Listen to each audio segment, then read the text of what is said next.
Hello competitors, आप सब कैसे हैं? आई होप आप लोग सब ठीक होंगे। तो आज का जो हिस्ट्री में हमारा टॉपिक होगा पुर्तगाली, फ्रांसीसी और कर्नाटक युद्ध। एक्चुअली मैंने पहले आपका भारत में यूरोपियों का आगमन में आपको पुर्तगालियों के बारे में थोड़ा-सा डिटेल बताया था, फ्रांसीसियों के बारे में बताया था, अंग्रेज़ों के बारे में बताया था और फिर जो हमारा सेकंड जो क्लास हुआ था आपका, वो हुआ था ब्रिटिश शासन में कैसे मतलब ये स्थापना हुआ था। जैसे आपका प्लासी का युद्ध हुआ था और बक्सर का युद्ध, द्वैध शासन।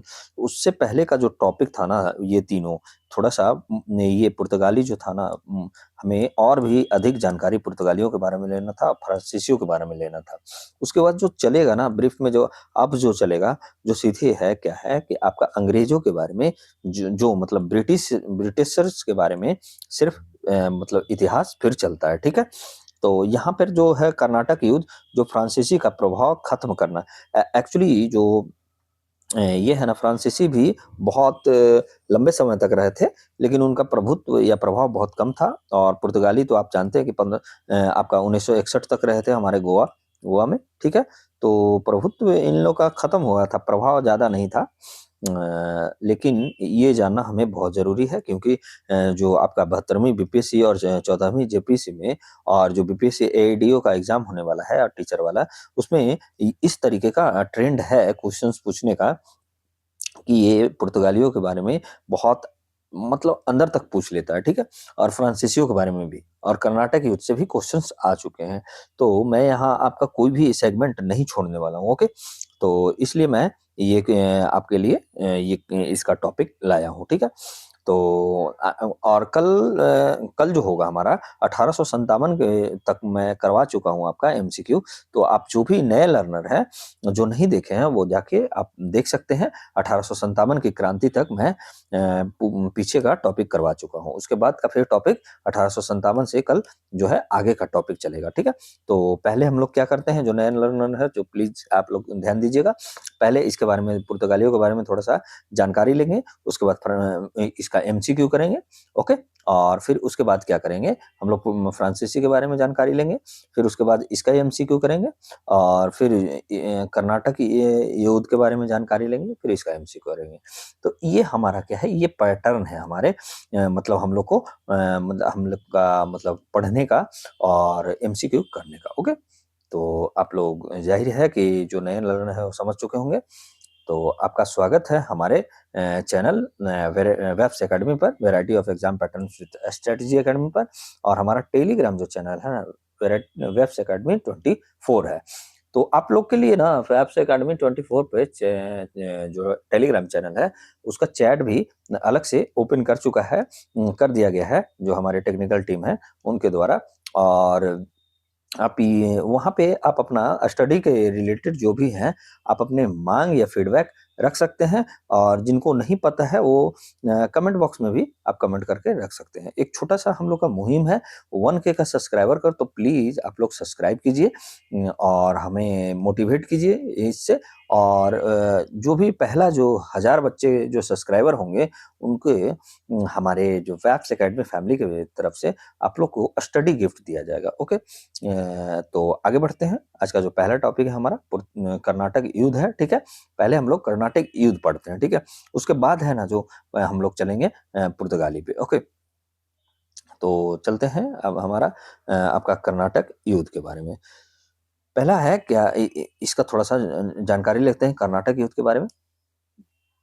कि कर्नाटक युद्ध 18वीं शताब्दी में अंग्रेजों और फ्रांसीसियों के बीच भारत में प्रभुत्व स्थापित करने के लिए लड़े गए थे, ठीक है? ये युद्ध जो था मतलब जो फ्रांसीसी कर्नाटक युद्ध हुआ था ना, अंग्रेजों और फ्रांसीसियों के बीच में हुआ था। ये क्वेश्चंस इस तरीके से बनाता है ना कि जैसे कर्नाटक युद्ध हुआ, वो किनके-किनके बीच हुआ था? तो आप बता सकते हैं कि अंग्रेजों और किसके बीच? फ्रांसीसियों के बीच हुआ था। कुल कितने कर्नाटक युद्ध हुए? 3 कर्नाटक युद्ध हुए थे। ये युद्ध मुख्य रूप से दक्षिण भारत के कर्नाटक में हुआ था, क्षेत्र में हुआ था, इसीलिए इसको क्या बोला जाता है? कर्नाटक युद्ध। तो पहला युद्ध हम लोग देखते हैं कि कौन-सा है पहला युद्ध? 3 युद्ध है जिसमें से तो पहला युद्ध है देखिए, इसके बारे में जानकारी आप लोग को याद रखने का अगर शॉर्ट नोट्स बनाना चाहते हैं तो शॉर्ट नोट्स भी बनाइएगा, नहीं तो आप लोग को बहुत अच्छे से मैं समझा देता हूँ ताकि आप लोग ब्रीफ में भी अपना नोट्स बनाते चलिएगा, ओके? तो प्रथम कर्नाटक युद्ध कब हुआ था? 1746 से 1748 तक चला था, ठीक है। कारण क्या था? कारण ये था कि यूरोप में चल रहा ऑस्ट्रिया ऑस्ट्रिया जो है ना, उसका उत्तराधिकारी का युद्ध था, ठीक है। उत्तराधिकारी के लिए युद्ध हो रहा था यूरोप में। वही कारण है ना कि भारत में भी है कि फ्रांसीसी और आपका अंग्रेजों के बीच में ये युद्ध चला था। क्या था? मुख्य पक्ष था कि अंग्रेज बनाम फ्रांसीसी रहा था। महत्वपूर्ण घटना रहा कि मद्रास पर फ्रांसीसियों का कब्जा हुआ था। ओके, ये यही कारण मद्रास का जो मद्रास पर जो फ्रांसीसी कब्जा कर लिए था ना, यही कारण था कि ब्रिटिश यहाँ मतलब क्या हुआ था कि ब्रिटिश के साथ इनका क्या हुआ, युद्ध हो गया। और ये जो मेन रीजन था ना ऑस्ट्रिया का, जो उत्तराधिकारी का जो युद्ध था ना, उसी के कारण अंग्रेज मतलब और फ्रांसीसी के बीच भारत में भी हुआ था। परिणाम क्या हुआ था? देखिए, परिणाम याद रखिएगा, एक सला सापेल की संधि 1748 में हुआ था। इसके तहत मद्रास अंग्रेज को वापस मिल गया। क्या हुआ था ना कि मद्रास जो था ना, पहले अंग्रेजों का कब्जा में था, लेकिन फ्रांसीसी क्या कर दिए, मद्रास के किले पे चढ़ाई करके और अपने कंट्रोल में ले लिए। और जब एक सला सापेल की संधि हुआ, जैसे ऑस्ट्रिया में उत्तराधिकारी का युद्ध जब समाप्त हो गया, तो उसी के तहत ये एक सला सापेल की संधि हो गया। और इसी एक सला सापेल 1748 के तहत मद्रास अंग्रेज को फिर से वापस दे दिया गया। ओके, तो पहला युद्ध आप लोग समझ चुके होंगे। अब जो द्वितीय युद्ध है आपका, द्वितीय कर्नाटक वार युद्ध, कर्नाटक वार है 1749 से 1754 तक का। क्या है इसमें कारण? क्या था? हैदराबाद और कर्नाटक के उत्तराधिकारी विवाद था। क्या था?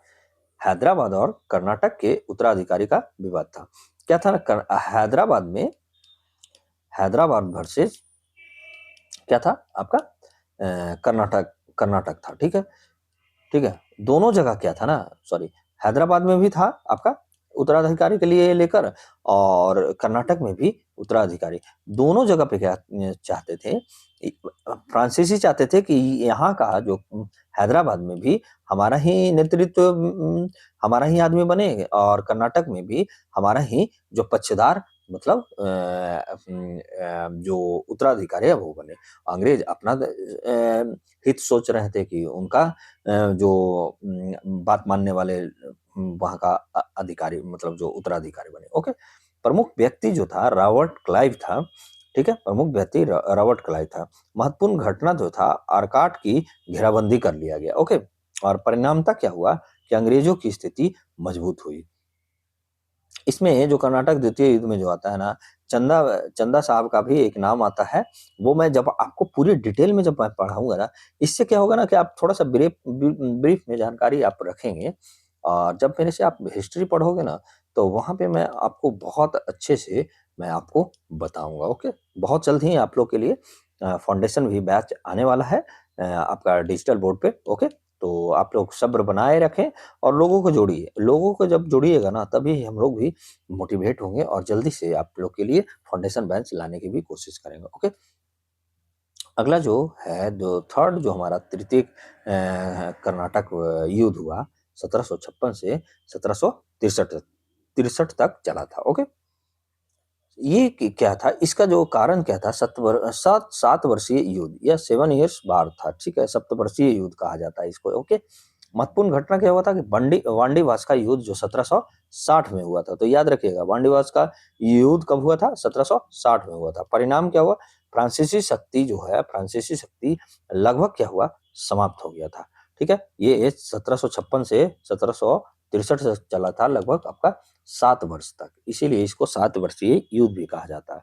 और इसकी जो समाप्ति हुआ था पेरिस के संधि के तहत, जो 1763 में पेरिस की संधि हुआ था। देखिए, एक चीज और याद रखिएगा, पहला में जो आपका हुआ एक सला सापेल की संधि हुआ था, ये कब हुआ था? 1748 में। ओके, तो पहला का जो परिणाम हुआ एक सला सापेल संधि, और जो थर्ड जो हुआ हमारा समाप्त हुआ जब पूरी तरह से, पेरिस की संधि 1763 में हुआ था। तो ये आप याद रखिएगा, और डेट भी याद रखिएगा, पहला कब हुआ था? 1746 से 1748 तक, और सेकंड जो हुआ था 1749 से 1754 तक, और थर्ड हुआ था जो आपका 1756 से 1773 तक। तो एक बार फिर से याद रखिएगा, फर्स्ट कर्नाटक वार आपका 1746 से 1748 तक। ओके, और सेकंड वाला हुआ कब हुआ था? 1748 से 1749 से 1753 कब तक? 1754 तक, ओके। और ये आपका थर्ड जो हुआ था ना आपका, जो आपका 1756 से लेके 1763 तक हुआ था, ओके। तो इस तरीके से आप जब याद रखिएगा ना, तो आपका क्या होगा कि बेहतरीन आपका क्या बन जाएगा आपका एग्जाम और तैयारी जो होगा बेहतरीन तरीके से आपका बन जाएगा और आप एग्जाम निकाल सकते हैं, ठीक है। महत्व क्या है? देखिए, आपको याद तो करना पड़ेगा। फैक्चुअल जो है आपका प्रीलिम्स में, आपका बीपीएससी में भी पूछने का ट्रेंड है, आपका जेपीएससी में भी ट्रेंड है, और बिहार टीचर वाले में भी ट्रेंड है, और अन्य एग्जाम में भी ट्रेंड है। देखिए, कंसेप्चुअल जो है ना, देखिए असर्शन और अगर रीजन भी बना रहा है कोई भी क्वेश्चंस, तो आपको इसी तरीके से बनाता है, ऐसा नहीं है। जैसे दे देगा एक सलाह अपेल की संधि किसके कारण हुआ था, तो एक कारण तो होगा। मान लिया बताएगा कि परिणाम क्या हुआ, ठीक है। जो कथन में दे दिया एक सलाह सापेल संधि दे दिया, और कारण क्या दे दिया आपको, कारण हो गया आपका कर्नाटक फर्स्ट वार। तो ये आपका कारण भी सही है और जो कथन भी सही है। तो इस तरीके से भी असर्शन और रीजन का जो अभी ट्रेंड चल रहा है एग्जामों में, तो ये भी आपके लिए महत्वपूर्ण होता है, क्योंकि फैक्चुअल आपको याद करना पड़ेगा ही पड़ेगा, ओके। आगे बढ़ते हैं हम लोग। भारत में अंग्रेजी सत्ता की नींव को मजबूती मिली, ठीक है। भारत में अंग्रेजी सत्ता की नींव मजबूत हुई, मतलब कर्नाटक वार के बाद, और फ्रांसीसी राजनीति का प्रभाव समाप्त रह गया, व्यापार तक ही सीमित रह गया, ओके। आगे चलकर ब्रिटिश शासन का मार्ग जो हुआ प्रशस्त हो गया। इसके बाद ही फिर मैसूर का हुआ, प्लासी का युद्ध हुआ, ये सब मतलब आपका बक्सर का युद्ध 1763 के बाद ही हुआ, 1764 में हुआ, जो मैं आपको करवा चुका हूँ। बक्सर का युद्ध भी करवा चुका हूँ, 22 अक्टूबर 1764। आप लोग जाके देखिएगा। एक्चुअली ये जो है ना आज का क्लास जो पीछे का छूट गया था मेरे द्वारा, इसलिए मैं इसे आपके सामने लाया हूँ, ओके। तो यहाँ से हम लोग क्या चलते हैं, इसका आपका एमसीक्यू करते हैं, ठीक है। तो हमारा जो ट्रेंड है उसी पे हम लोग चलते हैं। तो क्या है, प्रथम जो पहला प्रश्न कह रहा है कि प्रथम कर्नाटक युद्ध 1746 से 1748 का तत्कालिक कारण क्या था, तो ये आप लोग बताइएगा। तो ये क्या था ना, ऑस्ट्रिया उत्तराधिकारी का युद्ध था। क्या था ना कि यूरोप में क्या चल रहा था, युद्ध चल रहा था किसके लिए, ऑस्ट्रिया का उत्तराधिकारी को लेकर, ठीक है। और उत्तराधिकारी युद्ध का भारतीय भारतीय विस्तार हो गया। भारत में भी क्या हुआ ना कि अंग्रेज और फ्रांसीसी कंपनी अपने अपने जो यूरोपीय देशों की ओर से लड़ी, ठीक है। इसी कारण जो मतलब हो गया कि ये भारत में भी फैल गया, ठीक है। तो यही कारण हुआ था कि ऑस्ट्रिया उत्तराधिकारी के कारण ही मतलब भारत में भी ये युद्ध हुआ था, प्रथम कर्नाटक वार, ओके। अगला जो हमारा प्रश्न है, दूसरा नंबर जो प्रश्न क्या कर रहा है कि द्वितीय कर्नाटक युद्ध में अंग्रेजों की स्थिति मजबूत होने का प्रमुख कारण क्या था, तो ये क्या था ना आपका ऑप्शन नंबर बी, ठीक है। ये क्या था, रॉबर्ट क्लाइव द्वारा अर्काट पर आक्रमण करना। क्या क्या था 1751 में, याद रखिएगा। देखिए नोट ये सब जो है ना, मैं जो बताता हूँ ना, जैसे आप ये फैक्चुअल जैसे ब्रीफ में नॉलेज जो है, जो थोड़ा बहुत ही हम लोग एनालिसिस करते हैं, ठीक है। उसके बाद मैं आपको क्वेश्चन के साथ जब विश्लेषण करता हूँ एमसीक्यू का, तो उसमें भी आपको मैं बहुत कुछ बताते चलता हूँ फैक्ट, वो आप याद रखिएगा, ठीक है। और हो सके तो नोट करते चलिएगा। क्या है, रॉबर्ट क्लाइव द्वारा अर्काट पर 1751 में क्या है आपका आक्रमण कर दिया जाता है, ठीक है। और क्या रॉबर्ट क्लाइव की, और यही जो सैन्य रणनीतिक है, जो ये ऐतिहासिक माना जाता है रॉबर्ट क्लाइव का, ठीक है, ठीक है। ये सैन्य रणनीतिक जो है ऐतिहासिक माना जाता है रॉबर्ट क्लाइव का। और इससे क्या हुआ ना कि जो फ्रांसीसी समर्थित जो आपका नवाब था, उसका क्या हुआ, शक्ति कमजोर हो गया, ठीक है। क्योंकि आपका अर्काट पे नियंत्रण करने का मतलब था कि फ्रांसीसियों को कहीं ना कहीं जो आपका जो फ्रांसीसी की शक्ति जब कम हुआ, तो जो फ्रांसीसी द्वारा समर्थित नवाब थे यहाँ के भारतीय, वो कमजोर पड़ गए। जब आपको रक्षा करने वाला ही जब उनका ही अपने घर, मतलब जैसे होता है ना, उनके ही घर जब शीशे के बने हो, तो अपने मतलब अपना ही घर जब शीशे का बना हो, तो फिर दूसरों के घर पर पत्थर मारने से क्या फायदा है। तो बात यही है, यहाँ पे हो गया कि नवाब भी अब क्या है, जिसका घर शीशा का बना हुआ था, मान लिया जाए कि फ्रांसीसी का, तो उसका घर तो चकनाचूर हो रहा है। तो क्या है, वो रक्षक ही जब नहीं आपका बचा, तो आप कैसे बच पाओगे। तो यही कारण हुआ कि नवाब भी यहाँ पे कमजोर हो गया, नवाब की शक्ति भी कमजोर हुई। ऐसे क्वेश्चन जो है ना बहुत बार-बार बहुत एग्जामों में पूछी जाती है, तो ये भी आप याद रखिएगा। अगला जो हमारा प्रश्न होगा, क्या कह रहा है कि वांडीवास का युद्ध जो 1760 में हुआ था, देखिए मैं आपको क्वेश्चंस में आपको डेट मेंशन कर चुका हूँ, ताकि क्या होगा ना कि आपका जो ये सब युद्ध है ना, आपको ऐसे ही आपका प्रश्न में आते-आते आपका याद होते जाए। ओके? मांडीवास का युद्ध 1760 किस कर्नाटक युद्ध से संबंधित है? तो हमें पता है कि 1756 से आपका 63 तक कौन सा युद्ध चला था? थर्ड युद्ध चला था। तो यहाँ पे कौन सा होगा हमारा? तृतीय कर्नाटक युद्ध, ठीक है? 1756 से 63 के बीच। तो 1760 में बांडीवास का युद्ध हुआ था, ये भी हमें पता है। ओके? तो ये बांडीवास का तृतीय युद्ध का निर्णायक युद्ध माना जाता है इसको, बांडीवास को। इसमें क्या हुआ था कि अंग्रेज जो था ना, अंग्रेज सेनापति जो था, जिसका नाम था आयरकुट, ठीक है? आयरकुट, ये क्या किया था, फ्रांसीसी सेनापति, जो फ्रांसीसी सेनापति था उस समय, कॉन्ट डी लाली, ठीक है? कॉन्ट डे लाली, ठीक है? कॉन्ट डे लाली को हराया था, ठीक है? तो ये भी आप याद रखिएगा कि बांडीवास के युद्ध में आयरकुट जो था, देखिए क्वेश्चंस इस तरीके से भी पूछा चल जाएगा। आपको मैं ये आयरकुट और कॉन्ट डे लाली बताने के पीछे रीजन जो है ना, क्योंकि पूछ देता है कि 1700 बांडीवास, ऐसे नहीं पूछेगा, पूछेगा कि बांडीवास का युद्ध जो हुआ था उसमें अंग्रेजों के तरफ से कौन नेतृत्व कर रहा था और फ्रांसीसियों के बीच में कौन नेतृत्व कर रहा था, इस तरीके से पूछ सकता है, ठीक है? तो अंग्रेज के में कौन कर रहा था? आपका आयरकुट कर रहा था, ठीक है? आयरकुट, ठीक है? और आपका ये हो गया अंग्रेज, ई लिख दिया हूँ इंग्लिश, और आपका ए मतलब आपका फ्रांसीसी, ठीक है? फ्रांसीसी की तरफ से आपको कौन कर रहा था? तो can't D Lali, okay? Can't D Lali, can't D Lali, okay?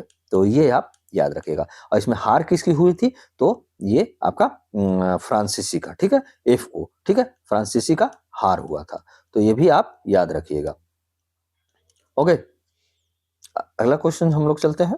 देखिए आपको पूरी तरीके से मैं ऐसा नहीं है कि मैं आपको क्वेश्चन आंसर, बहुत लोगों को मैं देखता हूँ, मैं भी देखता हूँ कि बहुत लोग जो हैं टीचर जो हैं बस क्वेश्चंस लाएं और उसे बहुत धीरे धीरे मतलब बस करवाते चले गए, आंसर बताते चले गए और बस भागते गए। देखिए कहीं पे कुछ क्वेश्चंस में होते हैं कि आपको बस ऑप्शन बता के ही जाना पड़ता है, वो आपको भी पता है, ठीक है? जहाँ पे कुछ बताने लायक नहीं रहेगा तो क्यों पता होएगा आदमी। लेकिन यहाँ पे है कि मेरे द्वारा जितना भी करवाया जाएगा, मैं अपना ज़्यादा बेहतर से बेहतर मैं आपको देने की कोशिश करूँगा, ओके? और मेरे तरफ से हमेशा यही कोशिश रहेगा। ये आप चाहे जो भी आप कह दो, मतलब मैं दूँगा ही दूँगा। और ये जो आपका है ना कि आप ऐसा मत समझिएगा कि बस ये बोला जा रहा है, आप देख भी सकते हैं। आप कहीं से जैसे होता है ना कि आप चेक कीजिए कि ये सब क्वेश्चन्स जो हैं, क्या आपके क्वेश्चन्स ये आपके लायक, काम के लायक हैं या नहीं हैं? आप क्वेश्चन्स जाके पीवाईक्यू आप देख सकते हैं। ऐसा नहीं है कि आपको क्वेश्चन्स इस तरीके से नहीं बनाया गया है। तो मैं आपके लिए बहुत मेहनत करता हूँ, ऐसा नहीं है कि नहीं मेहनत करता हूँ। तो आप भी हमारे लिए 1K का जो है मुहिम है, जो प्लीज़ सब्सक्राइबर को, तो प्लीज़ जो भी नए लर्नर हैं, जो नहीं अभी तक सब्सक्राइब किए हैं, प्लीज़ आप सब्सक्राइब कीजिए और अपने और भी जो भाई हैं, बहन हैं, उन्हें भी सब्सक्राइब करने बोलिए। देखिए ज्ञान ज्ञान कहीं से भी कोई भी ले सकता है। तो ऐसा नहीं है कि वो अभी मतलब नहीं जानता है तो मतलब उसको नहीं, कोई किसी को भी आप सब्सक्राइब कर सकते हैं। आप अपने घर में पापा के भी जो हैं उ उन्हें भी, ऐसा नहीं है कि बस एग्ज़ाम के लिए ही पर्पज़ से पढ़िए, एग्ज़ाम पर्पज़ से नहीं, कहीं पे भी आप बैठिए तो आपको ऐसा तो लगे ना कि आप में है, आप कुछ जाने हैं। आप धरती पे आए हैं तो ऐसा थोड़ी है कि बस आए और चले गए। वैसे तो जानवर आता है और चला जाता है। तो आप लोग और हम लोग इंसान हैं, हम लोग को जानना चाहिए कि क्या हुआ, नहीं हुआ, क्योंकि कुछ करने के लिए ही है हमें भगवान भेजा है। तो क्यों ना हो कि हम लोग इसी में अच्छा करें, ठीक है? ओके? अगला जो प्रश्न है कि पेरिस की संधि 1763 का भारत के संदर्भ में क्या प्रभाव पड़ा? तो क्या प्रभाव पड़ा? ये फ्रांसीसी केवल व्यापार तक ही सीमित रह गए क्योंकि हार गए थे। जो पेरिस का संधि हुआ था आपका थर्ड कर्नाटक वार के पेरिस की संधि से ही अंत हुआ था। तो पेरिस की संधि के बाद फ्रांसीसी को अपने कारखाने मतलब क्या हुआ था कि पेरिस की संधि हुआ ना, तो फ्रांसीसी का जहां जहां कारखाना था ना, वो इनको मिल गया था, ठीक है, अंग्रेज वापस कर दिया था। लेकिन क्या हुआ था कि इनकी जो राजनीतिक शक्ति था, राजनीतिक और जो सैन्य गतिविधियां था, वो क्या था, सैन्य गतिविधियों को मतलब क्या हुआ था, आपका गतिविधियों पर क्या है, अंग्रेज ने रोक लगा दिया था, ठीक है। तो इससे क्या हुआ कि इनकी जो सिर्फ व्यापार तक ही ये क्या रह गया, सीमित रह गए, ठीक है। अगला जो हमारा प्रश्न है, क्या करा कि निम्नलिखित में कौन सा कथन कर्नाटक युद्धों के संदर्भ में सही है, ठीक है। तो पहला कथन क्या कह रहा है हमारा कि इन युद्धों ने भारत में अंग्रेजी शासन की नींव रखी, तो क्या ये नींव रखी, ठीक है, पहला सही है। फ्रांसीसी, दूसरा क्या बोल रहा है कि फ्रांसीसी भारत में सबसे शक्तिशाली यूरोपीय शक्ति बन गए। फ्रांसीसी कहाँ बना भैया, फ्रांसीसी तो आपका राजनीतिक और सैन्य गतिविधियां ही पर रोक लगा दिया गया, सिर्फ व्यापार तक ही सीमित रह गए। तो ये हमारा दूसरा जो कथन है गलत है। ये युद्ध मुख्यतः दक्षिण भारत में ही लड़े गए थे, तो ये बात सही है। कर्नाटक जो है दक्षिण भारत में ही जो मुख्य क्षेत्र था, कर्नाटक या कर्नाटिका था उस समय, ठीक है। तो एक और तीन मेरा सही है, तो इसलिए कौन सा ऑप्शन हो जाएगा, बी हो जाएगा, केवल एक और तीन, ओके। अगला हमारा प्रश्न कह रहा है, क्या कह रहा है कि द्वितीय कर्नाटक युद्ध के समय कर्नाटक का नवाब कौन था। देखिए, मैं आपको ये नहीं बताया था कि कर्नाटक का युद्ध जब चल रहा था तो कौन नवाब था क्या। देखिए, आपका क्वेश्चन जब करवाते आ रहा हूँ ना, तो आपको एक स्टोरी टाइप में पता चल रहा है, और जब मेरे से आप हिस्ट्री पढ़ोगे तो मैं आपको स्टोरी टाइप में ही पढ़ाऊंगा, ये हिस्ट्री नहीं। एच आई जो है ना आपका हट जाएगा, स्टोरी सिर्फ रहेगा, और तब इसमें आप बाद में लगा सकते हैं एच आई इसमें, ठीक है। तो हिस्टोरी बन जाएगा, ठीक है, मतलब हिस्ट्री बन जाएगा, ओके। ओके, आगे पढ़ते हैं कि द्वितीय कर्नाटक युद्ध के समय कर्नाटक का नवाब कौन था। तो द्वितीय कर्नाटक युद्ध जो था आपका, उस समय जो चंदा साहब थे, ठीक है, चंदा साहब थे। देखिए, द्वितीय कर्नाटक युद्ध में जो है ना, चंदा साहब को फ्रांसीसियों ने क्या किया था आपका, फ्रांसीसियों का समर्थन प्राप्त करके ये चंदा साहब को उत्तराधिकारी बना दिए थे, ठीक है। अंग्रेज जो था ना, अंग्रेजों ने मोहम्मद अली का समर्थन किया था, ठीक है। अंग्रेज इसको समर्थन किया था, अंग्रेज किसको किया था, मोहम्मद अली को, ओके। तो आप याद रखिएगा, चंदा साहब थे द्वितीय कर्नाटक युद्ध के समय कर्नाटक का नवाब, ठीक है। और ये जो बने थे ना मोहम्मद अली, ये कहाँ का बने थे आपका, ये आपका बन गए थे आपका जो एक और था हैदराबाद, ठीक है, हैदराबाद के वहां पे था। तो ये कर्नाटक में ये बन गए थे और मोहम्मद अली वहां बन गए थे, ओके। अगला जो हमारा जो क्वेश्चन कर रहा है, क्या कर रहा है कि रॉबर्ट क्लाइव द्वारा अर्काट पर आक्रमण का मुख्य उद्देश्य जो क्या था, क्या उद्देश्य था। तो चंदा साहब पर दबाव बनाना था, ठीक है। क्या था कि कर्नाटक में क्या था, कर्नाटक की राजधानी था आपका अर्काट था, ठीक है। अर्काट जो था आपका कर्नाटक की राजधानी था, यानी चंदा साहब का राजधानी वहां बना हुआ था। उस पर क्या किया रॉबर्ट क्लाइव, हमला कर दिया। जैसे ये आपका राजधानी है आपका अर्काट, अर्काट था, और इसको आपका क्या कर दिया, घेराबंदी कर दिया ये इस किला पर, ठीक है। ठीक है, उस पर चंदा साहब ने उस पर आक्रमण कर, क्लाइव ने क्या कर दिया, चंदा साहब को तिरु एक जगह है आपका तिरुचिरापल्ली, तिरुचिरापल्ली की घेराबंदी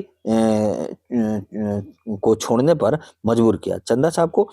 जैसे अर्काट पर जब आक्रमण किया ना, ये क्या किए हुए थे, चंदा साहब जो थे ये क्या किए हुए थे, जो तिरुचिरापल्ली थे वहां पे ये घेराबंदी किया हुआ था। और रॉबर्ट क्लाइव क्या कर दिए कि जाके अर्काट पे ही, इनकी राजधानी पे ही क्या हुआ कि हमला कर दिए, आक्रमण कर दिए। तो इसके कारण ये क्या हुआ, चंदा साहब अर्काट बचाने गए, तो यहाँ तो इसका तिरुचिरापल्ली तो आक्रमण जो घेराबंदी किया हुआ तो वो मजबूर हो गया, तो यहाँ से छोड़ के भागना पड़ा आपका अर्काट। और यही जो युद्ध था ना, यह अप्रत्यक्ष युद्ध रणनीति का एक उत्कृष्ट उदाहरण होता है, क्योंकि प्रत्यक्ष रूप से कोई नहीं कर रहा था। जैसे ये यहाँ कर रहा है लड़ाई, मतलब चंदा साहब, और रॉबर्ट क्लाइव कहाँ कर रहा है, यहाँ कर रहा है। तो जब इसको यहाँ बचाने गया तो फिर ये अपना जगह पे आ गया, ये इसका घेराबंदी छोड़ने पर मजबूर हो गया। तो इस तरीके से या प्रत्यक्ष रूप से ये जो अप्रत्यक्ष युद्ध का ये क्या है, रणनीति का उदाहरण माना जाता है आपका ये अर्काट पर आक्रमण करना, और चंदा साहब जो तिरुचिरापल्ली पर मतलब आपका तिरुचिरापल्ली पर घेराबंदी छोड़ने पर मजबूर हो गया था, जो रॉबर्ट क्लाइव किया था मजबूर। ठीक है, अगला हमारा क्या प्रश्न है, थोड़ा सा इसको देखिएगा। क्या है कि ये आपका पीडीएफ सही से नहीं लग पाया है ये क्वेश्चन। देखिए, निम्नलिखित में कौन सा युग में सही सुमेलित है, मैं आपको समझा दूंगा। ठीक है, युद्ध और संधि। देखिए, प्रथम युद्ध, और प्रथम युद्ध के साथ पेरिस की संधि हुआ था।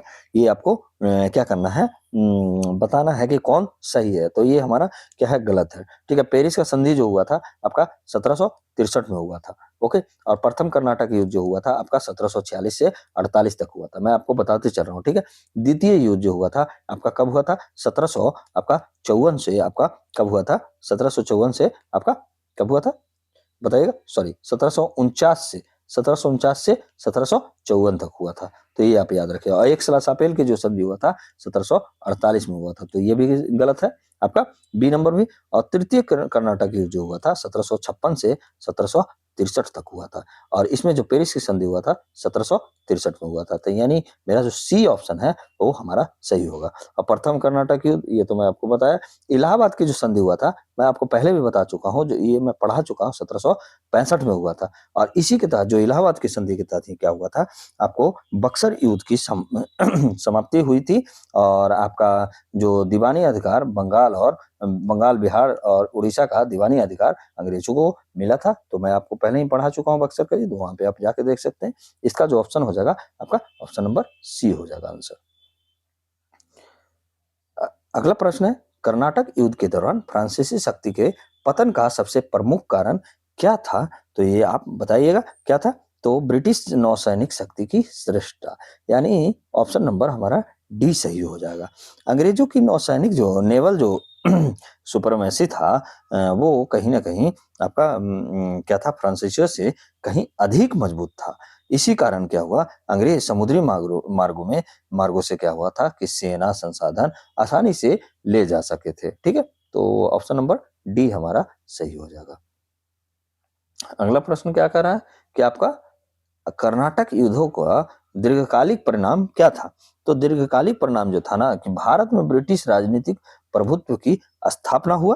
कर्नाटक युद्ध के बाद अंग्रेज केवल व्यापार तक ही सीमित नहीं रहे, इनको अब राजनीतिक में मतलब राजनीतिक एक शक्ति बन गए। ठीक है, और कारण हुआ क्या कि 1757 का प्लासी का जो युद्ध हुआ था, आपका प्लासी का युद्ध हुआ था, और 1764 का बक्सर का युद्ध जो हुआ ना, यही ये दोनों जो युद्ध हुआ, ये मार्ग प्रशस्त किए आपका एक राजनीतिक शक्ति बनने में। ठीक है, मतलब इसको यूपीएससी में जो कहा जाता है ना अक्सर, कि foundation of British rule in India कहा जाता है। ठीक है, ये क्या कहा जाता है, foundation of British rule in India. Okay, कहाँ कहा जाता है ये, यूपीएससी में ऐसे कहा जाता है कि प्लासी और बक्सर का युद्ध जो है मार्ग प्रशस्त करता है, यानी foundation of British rule in India. Okay, तो ये आपका कर्नाटक युद्ध के बारे में टॉपिक का एमसीक्यू समाप्त हुआ। अब हमारा देखते हैं भारत में पुर्तगाली, जो हमारा फर्स्ट टॉपिक होना चाहिए था, मतलब जो सेकंड क्लास में यहीं पे हमको मुझे लाना चाहिए था, जो आपको नहीं ला पाया था। लेकिन जो भी लर्नर हैं, जो प्लीज आप लोग केयरफुली हो सके तो जो भी आप पहले देखे हैं आप समझ जाइएगा। ऐसा नहीं है कि कुछ बहुत बड़ा ये तोप है, मैं आपको आसानी से समझाऊंगा, आप समझ जाइएगा। ठीक है, तो इसका थोड़ा सा क्या है कि ब्रीफ में नॉलेज लेते हैं। ठीक है, तो क्या कह रहा है कि भारत में आगमन, वास्को डी गामा 1498, ये पहले भी आप जानते हैं, कालीकंठ में पहुंचा था। भारत आने वाले प्रथम यूरोपीय था। उद्देश्य क्या था कि मसाला व्यापार और समुद्री मार्ग पर नियंत्रण करना। पुर्तगाली सत्ता के संस्थापक कौन माने जाते हैं, अल्फांसो डी अल्बुकर्क, जो 1509 से 1509 से आपका 1500 क्या कितने तक रहे थे, 1500 15 तक रहे थे। ओके। भारत में पुर्तगाली का वास्तविक संस्थापक जो माना जाता है ना, अल्फांसो डी अल्बुकर्क को माना जाता है। भारत में जो पुर्तगाली का सत्ता का वास्तविक संस्थापक अल्फांसो डी अल्बुकर्क माना जाता है, जो 1509 से 1515 तक रहा। गोवा पर ये कब्जा किया था 1510 में और राजधानी बनाया था। और नीतियां इनका क्या था कि वैवाहिक नीति, यही अल्बुकर्क जो था ना, वैवाहिक नीति अपनाया था। अस्थायी उपनिवेश के लिए क्या क्या था, देखिए बहुत बड़ा ये दिमाग लगाया था कि आपका पुर्तगाल लोग जो थे ना, पुर्तगाली सैनिक जो थे, उनको क्या कहते थे कि भारतीय महिलाओं से क्या करना, आप शादी कीजिए। ठीक है, शादी करने से क्या होगा कि अस्थाई हमारा उपनिवेश बन जाएगा। ठीक है, तो भारतीय महिलाओं से यहाँ के पुरुषों को शादी करवाता था। ठीक है, और ये क्या था, धार्मिक आपका प्रसार ये करवाया था। ठीक है, धार्मिक प्रसार करवाया था। ओके, आपका ओके, धार्मिक प्रसार करवाया था। ओके, अगला जो है सैन्य बल और कूटनीतिक भी ये इनका बहुत अच्छा था, अल्फांसो डी अल्बुकर्क का। ओके, अब हमारा जो अगला जो प्रमुख पुर्तगाली शासक जो रहा था, वो कौन कौन था शासक और उनके योगदान, देखिए वास्को डी गामा भारत की समुद्री मार्ग खोज किया था। फ्रांसिस्को डी अल्मेडा था, ये पहला वाइसराय बना था पुर्तगाली का, तो ये भी आप याद रखिएगा। ठीक है, और पहला अल्बुकर्क जो था पुर्तगाली साम्राज्य का विस्तार किया था। और नूनो द कुन्हा जो था प्रशासनिक सुधार किया था। ठीक है, आप ये याद रखिएगा।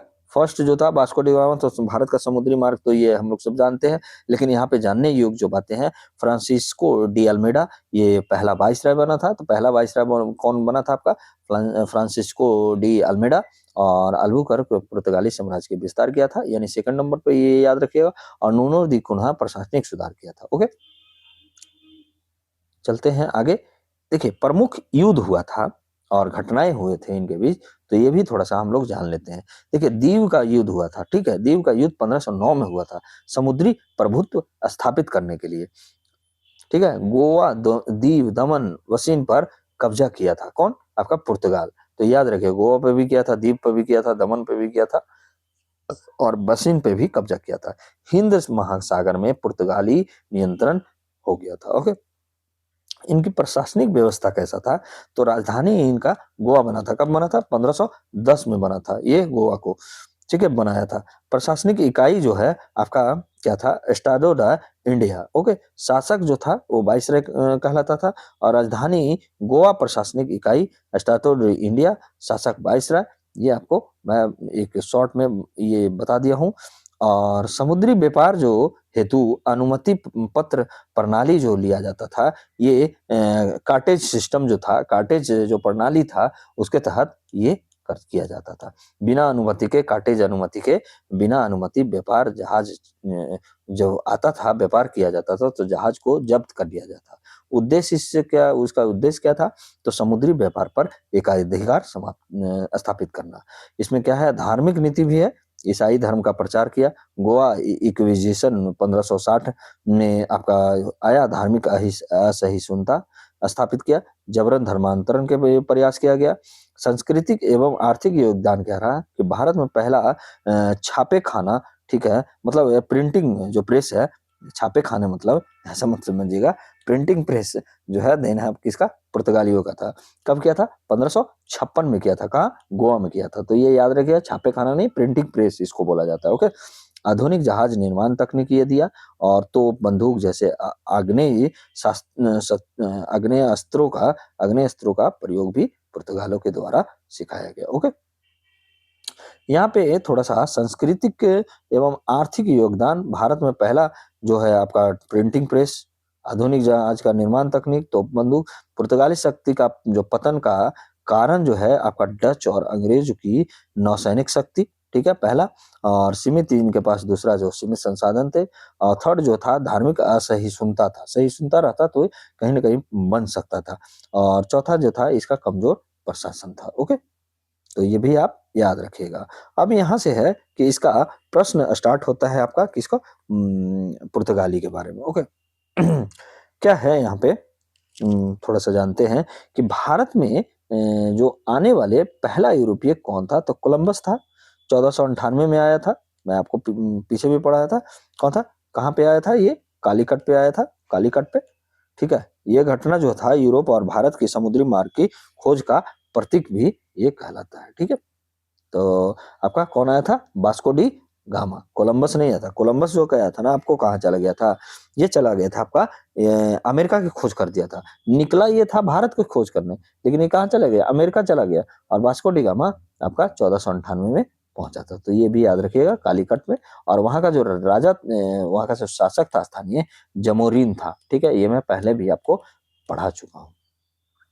अगला हमारा क्या है, क्वेश्चंस वो बता रहा है कि भारत में पुर्तगाली सत्ता का वास्तविक संस्थापक किसे माना जाता है। तो पुर्तगाली संस्थापक अब जो है माना जाता है अल्फांसो डी अल्बुकर्क, ठीक है। इसने क्या किया था, 1510 में गोवा पर कब्जा करके गोवा को राजधानी बनाया था, ठीक है। गोवा को राजधानी बनाया था। और इसका एक नीति था, पॉलिसी था, ब्लू वाटर पॉलिसी, ठीक है। ब्लू वाटर पॉलिसी, ठीक है। ये भी बहुत फेमस है, ठीक है। ब्लू वाटर पॉलिसी, देखिए वहां पे मैं आपको नहीं बता पाया, ठीक है। ब्लू वाटर जो पॉलिसी था, ये आपका किसका था, अल्बुकर्क का, ठीक है। और इसमें एक वैवाहिक नीति अपनाया था, ठीक है। वैवाहिक नीति भी हमने अपनाया था एक, ओके।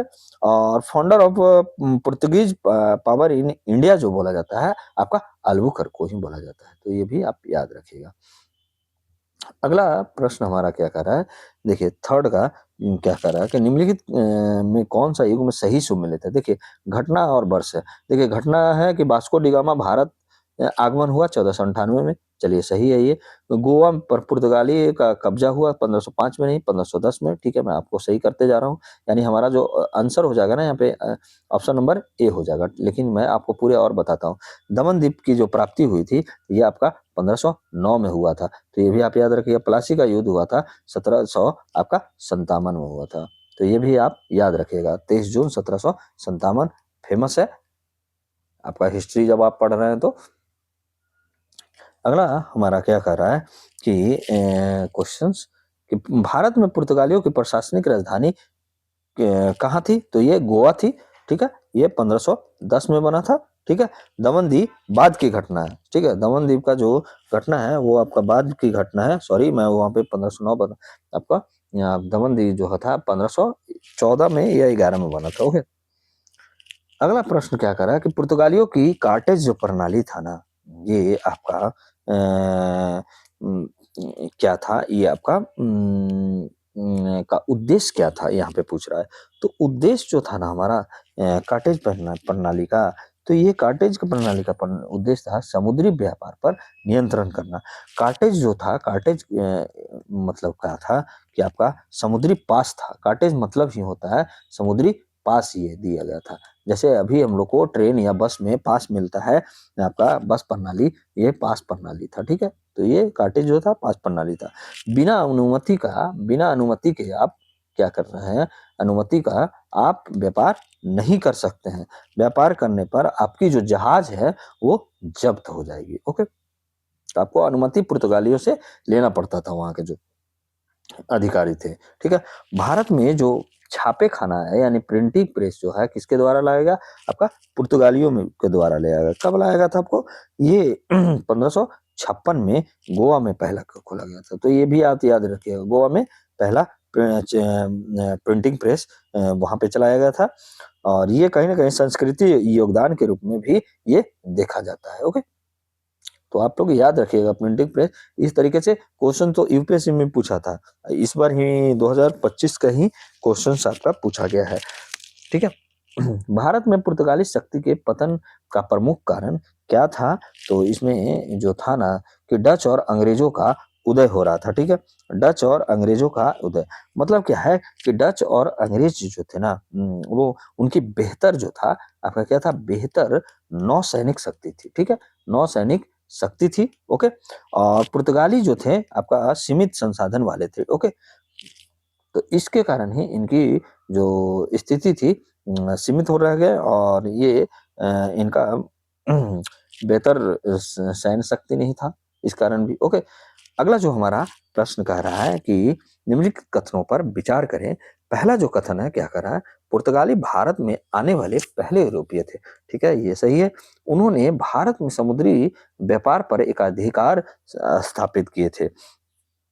क्या ये भी सही है? तो ये भी सही है। ठीक है, और वो भारत छोड़ने वाले अंतिम यूरोपीय थे, तो ये भी सही है। 1561 में ये गए थे, ओ सॉरी 1961 में ये गए हैं। ठीक है, आपका गोवा में गोवा को जो छोड़े थे 1961 में, तो इसलिए हमारा ऑप्शन जो होता है आपका डी, 1 2 3 तीनों। ओके, अगला प्रश्न क्या कह रहा है हमारा कि निम्नलिखित में किस युद्ध ने हिंद महासागर में पुर्तगालियों की समुद्री श्रेष्ठता स्थापित किया? सोचिए, किस युद्ध ने किया था? तो दीव का जो युद्ध हुआ था ना 1509 में हुआ था। फ्रांसीसी को जो अल्मेडा थे, फ्रांसिस्को अल्मेडा जो था, डी अल्मेडा, ठीक है, अल्मेडा, ठीक है, अल्मेडा, ये आपको क्या था आपका यही नेतृत्व किए थे। किस युद्ध का? दीव का युद्ध को, ठीक है, नेतृत्व किए थे।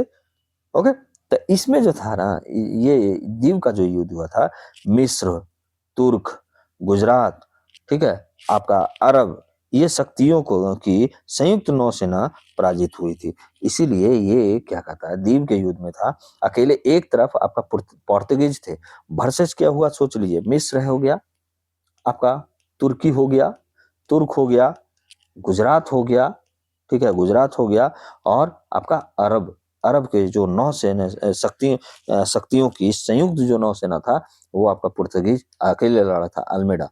ठीक है, अल्मेडा ही पहला जो था वाइसराय था, तो ये भी आप याद रखिएगा, 1509 में हुआ था।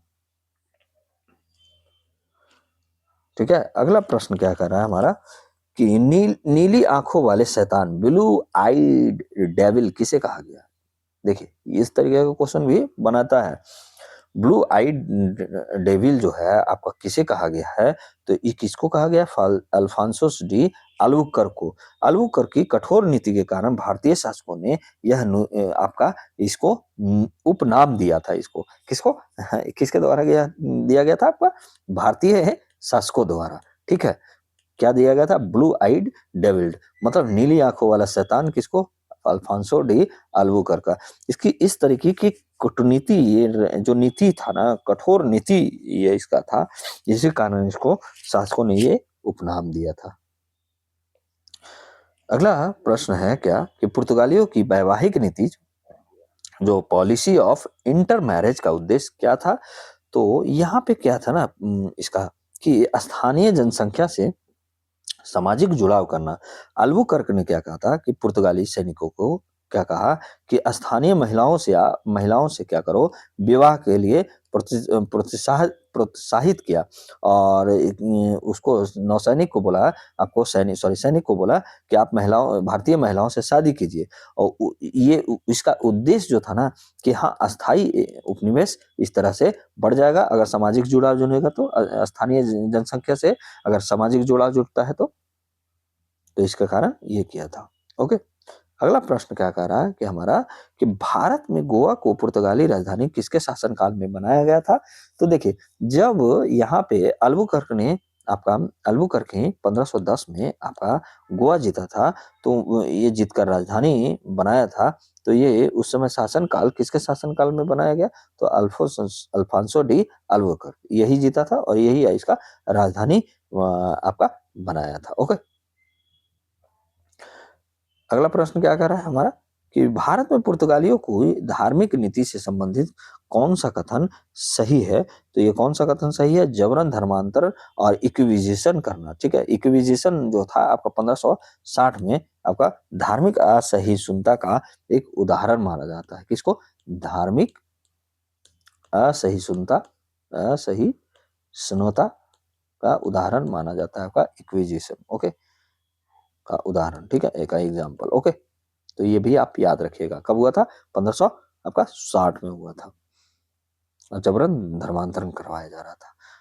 अगला प्रश्न क्या कह रहा है कि निम्नलिखित में कौन सा क्षेत्र कभी पुर्तगाली के अधीन नहीं रहा? तो आपका सूरत जो है ना, सूरत ये अंग्रेजों का प्रमुख केंद्र था, अंग्रेजों का प्रमुख केंद्र था। यहाँ पे पुर्तगाली कभी आए ही नहीं। पुर्तगाली जो थे आपका गोवा में था, दीव में भी था, आपका दमन में भी था, सालसेट में था, तो ये भी आप नोट कर लीजिएगा, सालसेट में, बसीन में, ठीक है, वेस्टिन में। ओके, तो यहाँ पे पुर्तगालियों ने अपना मतलब वर्चस्व जमा रखा था। अगला प्रश्न क्या कह रहा है हमारा कि निम्नलिखित कथनों पर विचार करें। पुर्तगाली भारत में बंदूक और तोपों के प्रयोगों को लोकप्रिय बनाने वाले पहले पहली मतलब पहला यूरोपीय थे। तो ये भी सही है पहला कथन, क्योंकि मतलब पुर्तगाल ही भारत में बंदूक और तोप के प्रयोग को लोकप्रिय बनाया था। और ये एक्चुअली जो तोपों का प्रयोग जो हुआ था ना आपका, कब हुआ था? मध्यकालीन में ही, जब बाबर आया था ना, तो बाबर इब्राहिम लोदी के साथ जब इनका युद्ध हुआ था, आपका पानीपत की पहली लड़ाई जो 1526 में जो हुआ था, उसी टाइम मतलब तोप का पहला प्रयोग किया गया था बाबर के द्वारा। तो आप जब मैं आपका मेडिवल हिस्ट्री का जब एमसीक्यू लूंगा या मेडिवल का जब मैं क्लास लूंगा, तो वहाँ पे आपको बेहतरीन तरीके से मैं बताऊंगा, ये सब भी आएगा। तो थोड़ा बहुत जानकारी अभी भी ले लीजिए, कोई दिक्कत नहीं है, ठीक है। तो ये पहला हमारा सही हो गया। दूसरा क्या कह रहा है कि उन्होंने भारत में जहाज निर्माण की आधुनिक तकनीक शुरू की, तो ये भी सही है, यानी एक और दो दोनों सही है। और थर्ड जो हमारा कह रहा है कि उन्होंने भारत में अस्थाई भूमि साम्राज्य स्थापित किया, तो नहीं, अस्थाई भूमि साम्राज्य इनका सीमित था, ठीक है।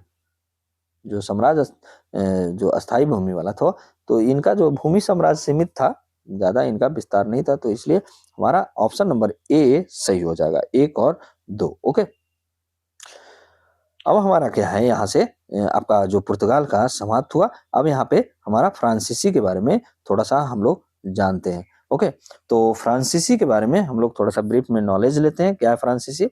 तो भारत में फ्रांसीसियों का आगमन, ये फ्रांसीसी ईस्ट इंडिया कंपनी की स्थापना 1664 में हुआ था। ओके, और भारत में जो आगमन किया था 4 साल के बाद, यानी 1668 में किया था। उद्देश्य क्या था इसका? व्यापार और राजनीतिक प्रभाव। ओके, और ये पूरी तरह से जो थी ना, ये गवर्नमेंट आपका कंपनी था।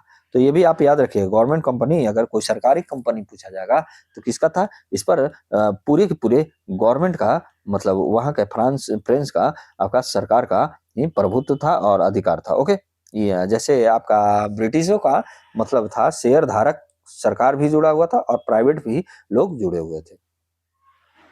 प्रशासनिक नीति इसका क्या था कि राजधानी किसका? पांडिचेरी बनाया गया था। कहाँ बनाया गया था? आपको थोड़ा सा जूम कर देता हूँ। और ये क्या है कि प्रशासनिक नीति में पांडिचेरी राजधानी बनाया गया। और फ्रांसीसी भारत का शासक कौन था? आपका गवर्नर जनरल कहलाए। नीति जो था भारतीय शासकों के साथ सैन्य गठबंधन करना। ओके, तो इनका ये नीति था। अगला हमारा जो आगे चलते हैं, क्या कह रहा है कि फ्रांसीसियों का जो केंद्र था वो कहाँ था? आपका देखिए यहाँ पे आपका किया गया है केंद्र और वर्तमान राज्य। तो मैं आपको केंद्र और वर्तमान राज्य बताता चलूंगा। देखिए, सूरत कहाँ था? आपका गुजरात में था। पांडिचेरी तमिलनाडु में था। चंद्रनगर आपका पश्चिम बंगाल में था। तो एक आपका सूरत हुआ, दूसरा आपका पांडिचेरी हुआ, और थर्ड आपका हुआ आपका पश्चिम बंगाल। तो सूरत गुजरात में, पांडिचेरी तमिलनाडु में, चंद्रनगर आपका कहाँ था? पश्चिम बंगाल में। और आपका जो माहे था, माहे जो था केरल में था आपका चौथा नंबर पे। और कराईकल जो था आपका फिर पांचवा जो ये हो गया तमिलनाडु में। और यनम जो था, यनम यनम सिक्स जो था आपका, ये यनम आंध्र प्रदेश में था। और पांडिचेरी जो रहा ना आपका फ्रांसीसी भारत की राजधानी थी। कहाँ? पांडिचेरी। तो ये आप याद रखिएगा। अगला जो यहाँ पे आगे जो हम लोग इसके बारे में देखेंगे कि प्रमुख फ्रांसीसी शासक कौन थे, तो थोड़ा इनके शासक के बारे में भी जानेंगे। देखिए, नाम था जोजेफ फ्रांसवा डुप्लेक्स, ठीक है, डुप्ले, जिसको डुप्ले, ये फ्रांसीसी राजनीतिक महत्वाकांक्षा की जनक माने जाते हैं। डुप्ले डुप्ले कहीं ना कहीं हमारे भारतीय इतिहास में एक अपनी जगह और छाप जो आधुनिक भारत में छोड़कर गए हैं, ठीक है। तो इनकी जो रणनीतिक और कूटनीतिक जो था, बहुत ही अलग टाइप का था, ठीक है। ये क्या था? फ्रांसीसी, इसीलिए इनको फ्रांसीसी राजनीतिक महत्वाकांक्षा का जनक भी माना जाता है, डुप्ले का, ठीक है। जिनका पूरा नाम था जोजेफ फ्रांसवा डुप्ले। ओके, इनका भारतीय राजनीतिक में सक्रिय हस्तक्षेप रहा और कर्नाटक युद्धों में प्रमुख भूमिका रहा। एक क्वेश्चन आता है कि अगर डुप्ले होता तो कभी ब्रिटिश जो था, अंग्रेज जो था, कभी भी कर्नाटक में मतलब अपना प्रभुत्व नहीं जमा पाता। ठीक है, तो आप जब वहां पे पढ़िएगा ना, तो सेकंड जो युद्ध हुआ था वहां पे शर्मनाक हार करवाया था ये डुप्ले ने। तो उसी दौरान जो था ना, जो कौंडिलाली फिर आ गया था आपका, जो वहां का आयरकुट और कौंडिलाली के बीच में जब हुआ था युद्ध, तो कौंडिलाली को हरा दिया गया था। अगर डुप्ले होता तो वहां पे अपनी राजनीतिक क्षमता से वो कभी नहीं हारता, और उनकी कूटनीति अलग थी। ठीक है, अगला हमारा इनका जो फ्रांसीसी शासक बने वो कौन आए थे, आपका कौंडी लाली। देखिए, तृतीय कर्नाटक युद्ध में सेनापति ये रहे। वांडीवास 1760 में पराजय इनका हुआ, 1760 में, हम लोग पीछे ही पढ़े। और कर्नाटक युद्ध और फ्रांसीसियों के बीच में थोड़ा सा ये था, तो मैं बता देता हूँ, आप लोग पीछे पढ़ चुके हैं। 1746 से 48 तक प्रथम हुआ, मद्रास पर कब्जा हुआ, पर वापसी फिर से आपको देना पड़ा। द्वितीय आपका वापसी अंग्रेज को दिया। द्वितीय आपका कर्नाटक 1749 से 54 तक अंग्रेजों की स्थिति मजबूत हुई। और तृतीय में 1700 आपका 56 था, यहाँ पे 58 लिखा गया, 56 से 63 तक। ठीक है, 56 से 63 तक चला। ओके, सप्तवर्षीय युद्ध के नाम से भी ये जाना जाता है। ओके, तो ये भी आप याद रखिएगा। और यहाँ पे क्या हुआ था आपका कि अंग्रेजों की स्थिति जो था आपका, फ्रांसीसी राजनीति की शक्ति समाप्त हो गया था। अंग्रेजों की शक्ति मजबूत यहाँ पे पूरी तरीके से अंग्रेज यहाँ पे प्रभुत्व अपना स्थापित कर लिए थे। और बांडीवास का युद्ध 1760 का जो था निर्णायक युद्ध बना था, और इसमें पेरिस की संधि हुई थी 1763 में, जो हम लोग पीछे पढ़ चुके हैं। तो आप लोग भूलिएगा नहीं, ऐसा नहीं है, आपको बार बार रिपीट हो गया है ये, ताकि आप जो है फ्रांसीसियों के बारे में, क्योंकि कर्नाटक युद्ध से जोड़ा ही जाता है। फ्रांसीसी शक्ति के पतन के कारण था अंग्रेजों की श्रेष्ठ सैनिक शक्ति, फ्रांसीसी सरकार की उदासीनता। ठीक है, क्योंकि ये सरकारी कंपनी था। डुप्ले को वापस बुलाना, देखो मैं आपको पहले भी बताया, बांडीवास में हार 1760 में, और पेरिस की संधि। ठीक है, अब यहाँ से आपका प्रश्न जो है आपका स्टार्ट हो गया। ठीक है, फ्रांसीसियों के बारे में देखिए, फ्रांसीसियों के बारे में क्या है प्रश्न आपका पहला, कि भारत में फ्रांसीसी ईस्ट इंडिया कंपनी की स्थापना किस वर्ष हुआ था, तो ये 1664 में हुआ था। और ये 1600 आपका 68 में भारत आया था। ठीक है, भारत आया था, जो कहाँ आया था आपका, सूरत में आया था। ठीक है, आगे प्रश्न देखते हैं अगला क्या कह रहा है। नेक्स्ट प्रश्न कि भारत में फ्रांसीसी सत्ता की राजधानी कौन सी थी, तो ये कौन सी थी, पांडिचेरी थी। कौन सा था, पांडिचेरी था। पांडिचेरी फ्रांसीसी प्रशासनिक एवं राजनीतिक केंद्र था, और ये कर्नाटक युद्धों का मुख्य आधार भी बना था। तो ये भी आप याद रखिएगा। अगला प्रश्न क्या कह रहा है हमारा, अगला प्रश्न जो हमारा कर रहा है कि भारतीय राजनीतिक में फ्रांसीसी हस्तक्षेप की नीति का जनक किसे माना जाता है, तो फ्रांसीसी हस्तक्षेप का जनक जोजेफ फ्रांसवा डुप्ले को माना जाता है। डुप्ले ने क्या कहता है ना, कि भारतीय उत्तराधिकारी विवादों में हस्तक्षेप की नीति अपनाए थे। भारतीय उत्तराधिकारी, ठीक है, उत्तराधिकारी विवादों में क्या क्या था, विवादों में ये हस्तक्षेप के नीति अपनाया था। किसने, डुप्ले ने। ठीक है, यही नीति जो था ना, ये इसका पॉलिसी जो था, ये पॉलिसी जो था आपको अंग्रेजों के लिए गंभीर चुनौती बनी थी। तो इसलिए कहीं ना कहीं डुप्ले जो था अपना एक अलग छाप छोड़ के गया, और ये जनक माना जाता है। इसलिए इसको क्या बोला जाता है, फाउंडर ऑफ, ठीक है, founder of French political ambitions. ठीक है, founder of French political ambitions, किसको, डुप्ले को बोला जाता है। तो इस तरीके से आप लोग याद रखिएगा। ठीक है, क्या बोला जाता है, founder of French political ambition. ठीक है, किसको, डुप्ले को। और इसको हस्तक्षेप की नीति का जनक भी कहा जाता है। तो ये भी आप याद रखिएगा। आगे देखते हैं कौन सा प्रश्न है आपका। अगला प्रश्न क्या कह रहा है कि बांडीवास का युद्ध 1760 के जो है किसके बीच लड़ा गया था, तो हम लोग पहले ही पढ़ चुके थे कि आयरकुट और कॉन्ट डी लाली के बीच में युद्ध लड़ा गया था, ठीक है। तो ये कब हुआ था आपका 1760 में। ये तृतीय जो कर्नाटक युद्ध हुआ था ना, कर्नाटक वार, उसके समय में हुआ था। इसके बाद ही फ्रांसीसी जो थे आपका भारत में राजनीतिक शक्ति जो था समाप्त हो गया था और इनका व्यापार का सीमित आपका शक्ति हुआ था, ठीक है। ओके, तो अगला जो हमारा प्रश्न है क्या कह रहा है कि 5वां नंबर कि निम्नलिखित में कौन सा युद्ध फ्रांसीसी शक्ति के पतन में निर्णायक सिद्ध हुआ था। तो कौन सा युद्ध पर फ्रांसीसी शक्ति का, तो ये बांडीवास का ही युद्ध हुआ था, ठीक है।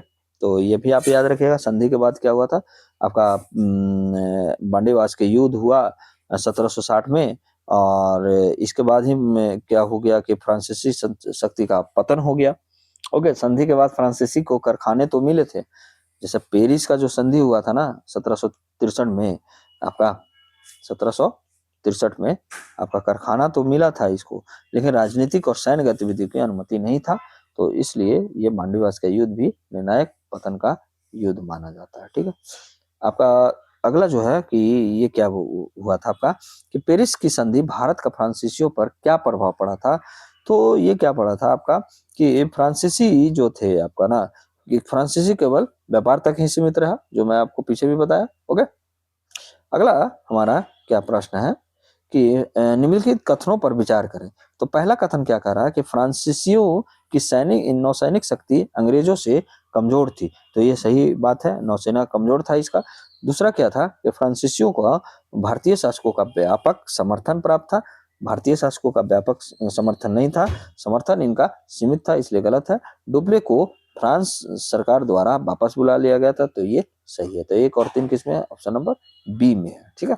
डुप्ले की वापसी फ्रांसीसी पतन का सबसे बड़ा कारण बना था। डुप्ले को वापस ही बुलाना, नहीं तो फ्रांसीसी जाते नहीं। लेकिन फ्रांसीसी अंग्रेज से भी ज्यादा, ये मत समझिए फ्रांसीसी बहुत अच्छे थे, अंग्रेज से भी ज्यादा कठोर नीति अपनाने वाले थे।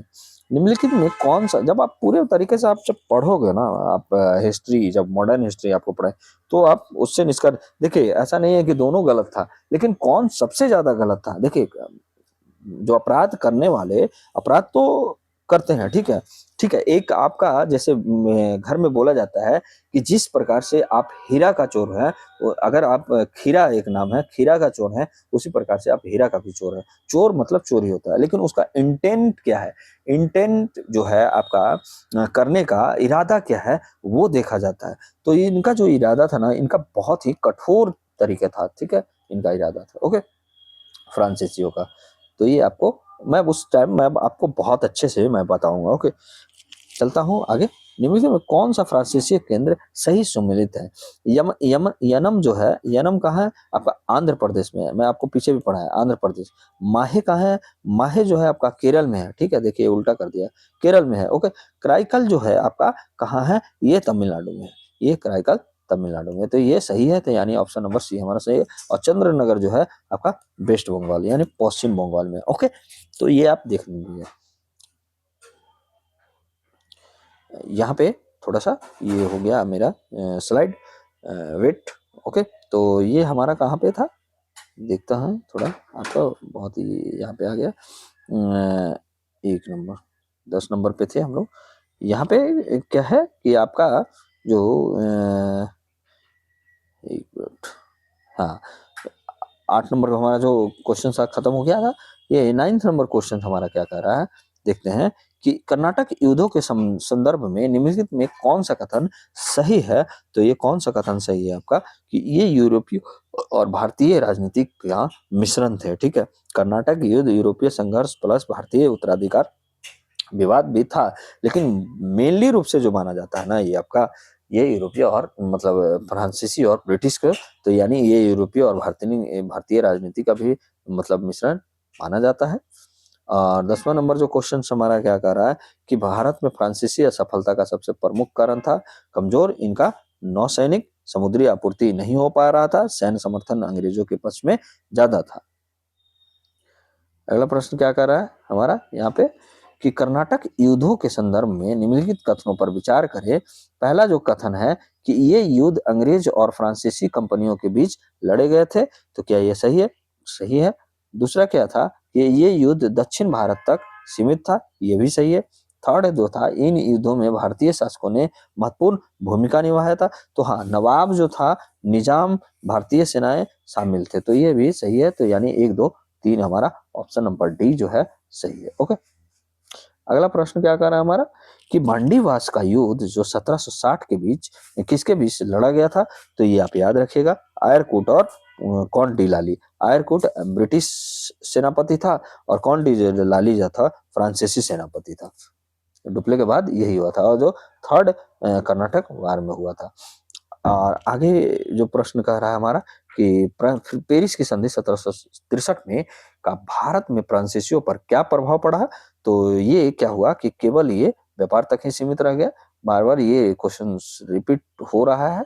और हमारा सेकंड लास्ट आज का क्वेश्चन जो रहेगा आपका, ये है आपका सेकंड लास्ट क्वेश्चन आपका कि जो फ्रांसवा डुप्ले फ्रांसीसी राजनीतिक नीति निर्माता था। एक बार, डुप्ले जो था फ्रांसीसी राजनीतिक नीति का निर्माता यानी जनक था, तो सही है। डुप्ले को फ्रांस सरकार ने समर्थन देना जारी रखा था। ऐसा नहीं है, अगर समर्थन देता तो ये कभी हारता नहीं, वापस बुला लिया था। डुप्ले की वापसी फ्रांसीसी शक्ति के पतन का कारण बना, तो ये भी हमारा सही है। तो यानी थर्ड, 1 और 3 सही है, तो हमारा ऑप्शन नंबर बी यहाँ पे सही हो जाएगा। और आज का लास्ट जो हमारा क्वेश्चन है, ये हमारा क्या है कि भारत में फ्रांसीसी असफलता का सबसे प्रमुख कारण क्या था, तो इसमें क्या था कि आपका कमजोर नौसैनिक, जो हम लोग पढ़े थे। ठीक है, तो आपको आज का क्लास कैसा लगा, हम हमारे कमेंट बॉक्स में जरूर आप कमेंट करके बोलिएगा। आप अपना फीडबैक जरूर दीजिएगा। और हमारा एक छोटा सा मुहिम है 1K का सब्सक्राइबर को, तो जरूर जल्दी से जल्दी आप लोग पूरा करवाइए और अपना बेल आइकन दबा के रखिए, ताकि आपको जो भी हम लोग वीडियो डालें आपको तक जरूर जल्दी से जल्दी पहुंचे। और आपसे एक और बात है कि आपका ज्योग्राफी का कल से क्लास मैं स्टार्ट करूंगा, जो MCQ का था। आज ये बस हमारी तरफ से 2 ही क्लास रहेगा। तो और आज के लिए बस इतना ही। जय हिंद, जय भारत।